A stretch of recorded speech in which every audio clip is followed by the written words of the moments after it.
Praise the Lord. Hallelujah. Dear friends, greetings from Father Franklin D'Souza from the Diocese of Shimoga. Today, September 1st, we are going to reflect upon 22nd Sunday in Ordinary Time. Let us pray. Heavenly Father, I praise you, I glorify you, I thank you. Thank you for bringing us together to read and reflect the Word of God. Pour out your Spirit upon us. Let your Spirit help us to grasp and understand the Word that we read and reflect. Let your Word bring healing to each one of us. We ask this through Christ our Lord. Amen. A reading from the book of Deuteronomy, chapter 4, verses 1 to 2, 6 to 8. Moses spoke to the people, saying, Now, O Israel, listen to the statutes and the rules that I am teaching you, and do them, that you may live and go in and take possession of the land that the Lord, the God of your fathers, is giving you. You shall not add to the word that I command you, nor take from it, that you may keep the commandments of the Lord your God that I command you. Keep them and do them, for that will be your wisdom and your understanding in the sight of the peoples who, when they hear all these statutes, will say, Surely this great nation is a wise and understanding people. For what great nation is there that has a God so near to it as the Lord our God is to us, whenever we call upon him? And what great nation is there that has statutes and rules so righteous as all this law that I set before you today? Psalm 15. O Lord, who may abide in your tent? Whoever walks without fault, who does what is just, and speaks the truth from his heart, whoever does not slander with his tongue. O Lord, who may abide in your tent? Who does no wrong to a neighbor, who casts no slur on a friend, who looks with scorn on the wicked, but honors those who fear the Lord. O Lord, who may abide in your tent? Who lends no money at interest, and accepts no bribes against the innocent, such a one shall never be shaken. O Lord, who may abide in your tent? A reading from the letter to the James, chapter 1, verses 17 to 18, 21 to 22, 27. My beloved brothers, every good gift and every perfect gift, it is from above, coming down from the Father of lights, with whom there is no variation or shadow due to change. Of his own will he brought us forth by the word of truth, that we should be a kind first fruits of his creatures. Receive with meekness the implanted word, which is able to save your souls. But be doers of the word, and not hearers only, deceiving yourselves. Religion that is pure and undefiled before God the Father is this: to visit orphans and widows in their affliction, and to keep oneself unstained from the world.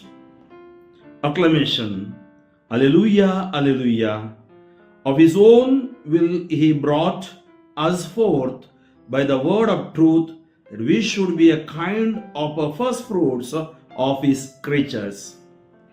Gospel according to Mark, chapter 7, verses 1 to 8, 14 to 15, 21 to 23.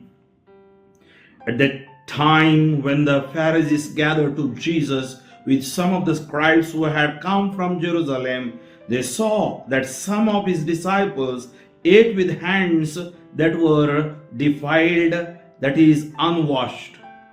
For the Pharisees and all the Jews do not eat unless they wash their hands properly, holding to the tradition of the elders. And when they come from the marketplace, they do not eat unless they wash. And there are many other traditions that they observe, such as the washing of cups and pots and copper vessels and dining couches. And the Pharisees and the scribes asked him, "Why do your disciples not walk according to the tradition of the elders, but eat with the defiled hands?" And he said to them, "Well, did Isaiah prophesy of you hypocrites, as it is written, 'This people honors me with their lips, but their heart is far from me. In vain do they worship me, teaching as doctrines the commandments of men. You leave the commandment of God and hold to the tradition of men.' And he called the people to him again and said to them, 'Hear me, all of you, and understand. There is nothing outside a person that by going into him can defile him, but the things that come out of a person are what defile him.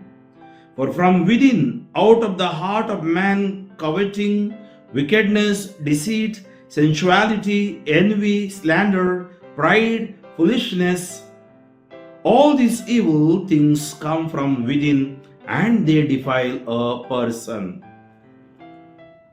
Lip service and the heart. Jesus makes clear distinction between ritual and reality. External rituals must reflect and represent an internal reality, else they become meaningless and hypocritical.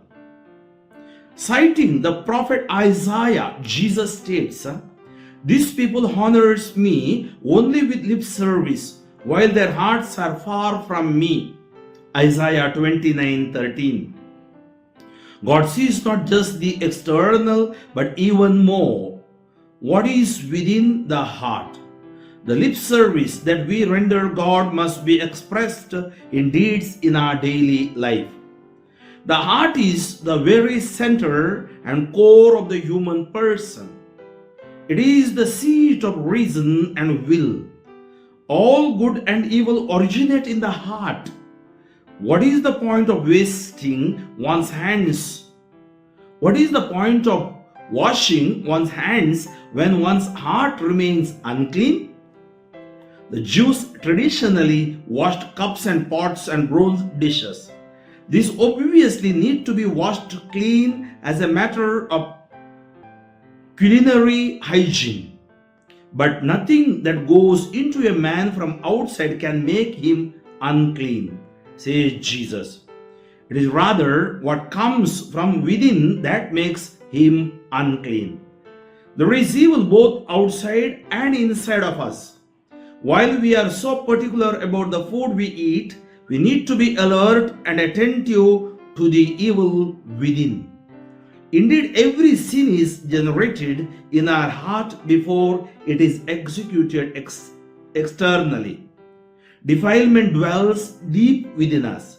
We are defiled not by the food we intake, by the corrosion and corruption of the heart. Heavenly Father, we praise you. As we heard in the first reading, you are always close to us. And in the second reading, the religion we should not use for deception, but the Word of God which is implanted in us, we should be the doers of the Word, doers of the truth. You are the truth. Anoint us, help us, bless us, cleanse our hearts. You look at our hearts. Lord, have mercy on us.